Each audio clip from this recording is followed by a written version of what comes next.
Now, Mike Rutherford talks about his dual careers with Genesis and the Mechanics.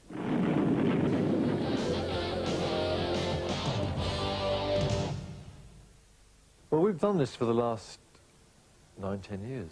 I did 2 solo albums before the Mechanics, and this is the second Mechanics album. I think really we found that, I mean, the concept that you play in a band, and it's just about 20 years now, and that's all you do, play with the same 2 other musicians.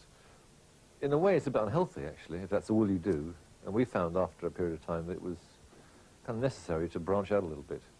Otherwise, you almost get cabin fever, I suppose. And the reason I think why both sides, now the Mechanics and Genesis, do well and are thriving is because of all the space we give each other. I'd like to write a classic. Do you know what I mean? I think certain tracks over the years are classics.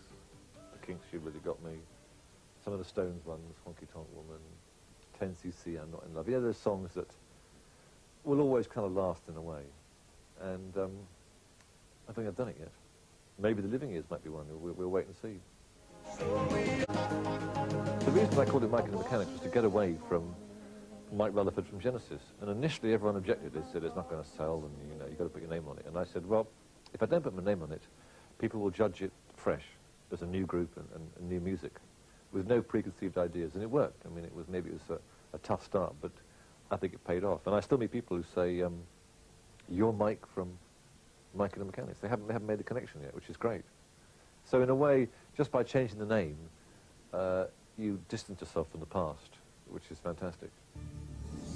I'm primarily a songwriter, and as a songwriter, I want the best voices in the world to sing it, which I'm afraid leaves me out and goes straight to Paul Carrack and Paul Young.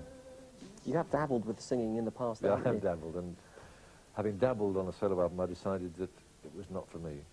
For that reason, I mean, I think I rate myself as a songwriter, but as a singer, there are too many good voices around not to use one of them.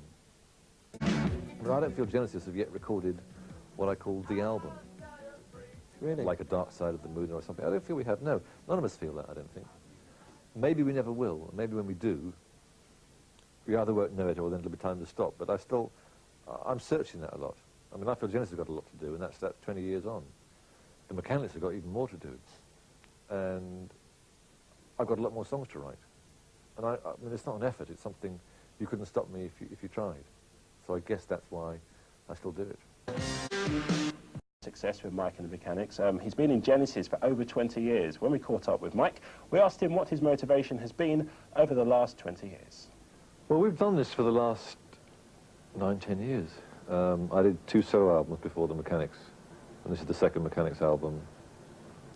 I think really we found that, I mean, the concept that you play in a band, and it's just about 20 years now, and that's all you do, play with the same 2 other musicians. In a way, it's a bit unhealthy, actually, if that's all you do. And we found after a period of time that it was kind of necessary to branch out a little bit. Otherwise, you almost get cabin fever, I suppose. And the reason I think why both sides, now the Mechanics and Genesis, do well and are thriving is because of all the space we give each other.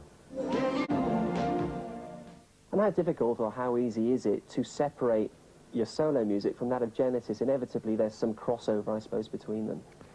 Yeah, I mean, some people say there's similarities and other people say there's not similarities. There's bound to be a bit, because I'm in both outfits. It's not hard material-wise, because Genesis tend to go in and write from scratch, with no material taken in the studio.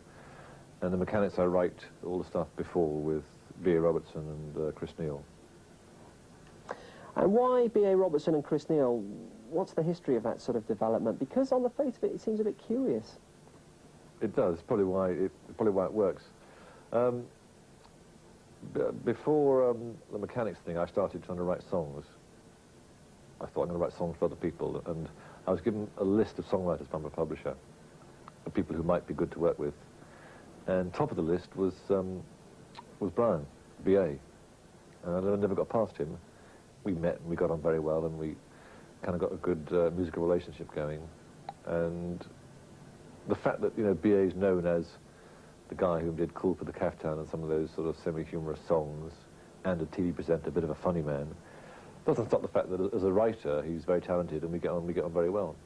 Chris Neal was a similar sort of thing. He's come from I suppose, a poppier background than I have, but got great ears for tunes and bits and melodies. You mentioned the living years there. It's taken off in this country particularly. It's very much a song with a story, a bit of a tearjerker as well. What prompted the lyric? Well, the lyrics are written on that one mainly by B.A. We both lost our fathers in 1987 and 86. And then had new babies after that. The sad thing is that Brian's father never saw his child, and it was the first child, where it's my third child. And I think the whole process of that and the sadness you felt that you've actually lost someone you never really quite communicated well enough with was the reason for writing the song the way it was. Every generation